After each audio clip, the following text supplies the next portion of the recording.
মা ফাতেমার বাড়িতে শুকনা রুটি ছাড়া কোনো কিছুই নাই। আজকে আমরা পেট ভরে গরুর গোশত দিয়া ভাত খেতে পারি, কিন্তু মা ফাতেমার ঘরের মধ্যে এমন সময় চলে যায় 3 দিন যাবত কোনো খাবারের ব্যবস্থা নাই। ফাতেমা কান্দে, হযরত আলী মুর্তজা রাদিয়াল্লাহু তাআলা আনহু কান্দে।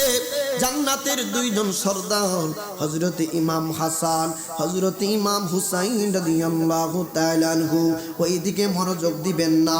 হযরত হাসান হুসাইন কান্দে, মা খাবার দাও, খাবার দাও, পেটের ক্ষুধার জ্বালা আমি ইমাম হাসান হুসাইন সহ্য করতে পারছি না গো মা। তুমি তো জান্নাতের সমস্ত জান্নাতি রমণীদের সরদারনি, তোমার ঘরে তো খাবারের অভাব হওয়ার কথা না। আজকে আমরা দেখেন ঘরের মধ্যে খাবারের অভাব নাই, তারপরেও আল্লাহর শুকরিয়া আদায় করা আমরা ভুলে গেছি। আম্মা জান ফাতেমা তিনি রুটি বানাইতেছেন, রুটি বানাচ্ছেন। নবী আমার ফাতেমার বাড়ির দিকে ছুটলেন। ফাতেমা গো কি করো? ফাতেমা ডাক দিয়া কই, নবী গো আমি রুটি তৈয়ার করতেছি, রুটি বানাচ্ছি আমার স্বামীর জন্য, আমার ছেলে সন্তানের জন্য। নবী আমার ডাক দিয়া কই, ফাতেমা ও ফাতেমা রে, তুমি এতক্ষণ পর্যন্ত রুটি বানাইতাছিলাও, আমি তোমার বাবা হইছি দেখি কি হইল? আমার কন্যাকে আমি সহযোগিতা করতে কোনো লজ্জা বোধ করি না।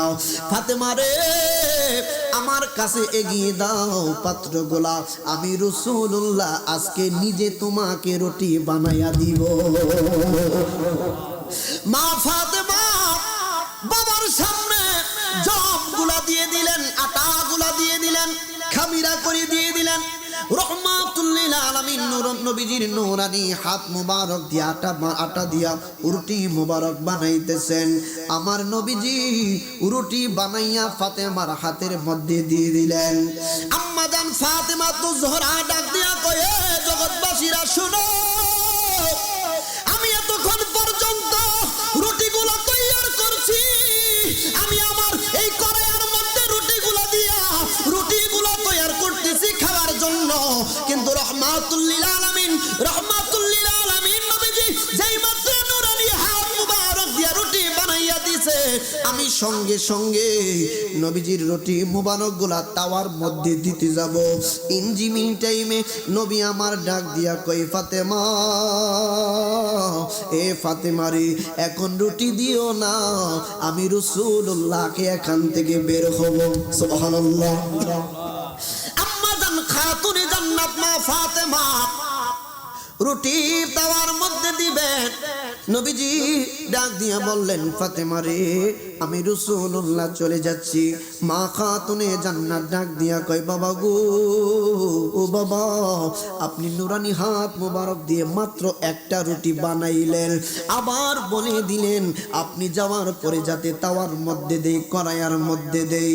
মা ফাতেমা জোহরা রাদিয়াল্লাহু তাআলা আনহা ডাক দিয়া বললেন, বাবা আপনি যাহা বলেছেন হুকুম তাহা মতোই চলবে।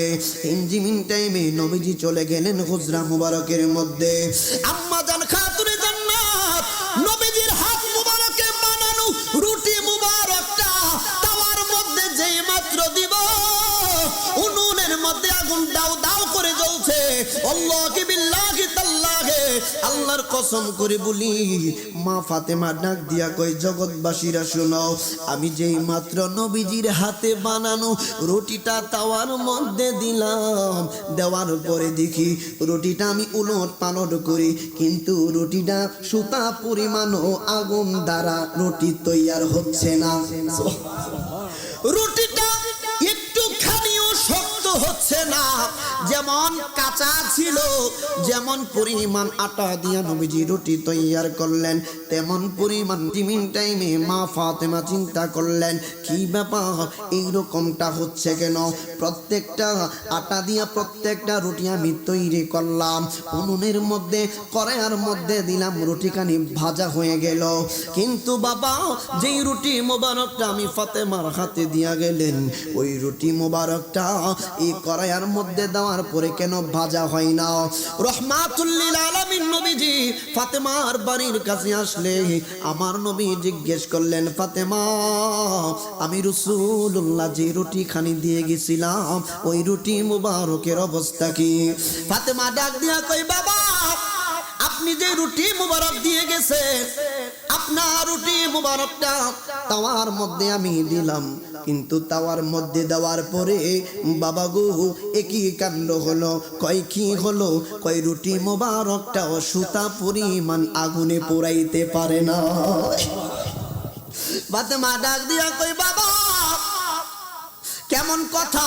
রুটি তো উনুনের মধ্যে দিলে, আগুনের মধ্যে দিলে রুটি খানি ভেজে যাবে, রুটি খাবো। বাবা গো এরকম কাজ কারবার হলো। নবী আমার ডাক দিয়া কই, ফাতেমা, ও ফাতেমা রে, তুমি কি এখনো বুঝো নাই রহমাতুল লিল আলামিন নবীজির নূরানি হাত মুবারক এই রুটির মধ্যে লাগছে? সুবহানাল্লাহ। নবী আমার ডাক দিয়া কই, ফাতেমা রে, নবীজি নুরানি হাত মুবারক রুটি মুবারকের মধ্যে লাগার কারণে আমার আল্লাহ রুটিকেও আগুনে পুরাইতে নিষেধ করেছে। আর জোরে বলুন সুবহানাল্লাহ। নবীজির হাত মুবারক রুটিতে লাগার কারণে রুটিটা পুড়ে।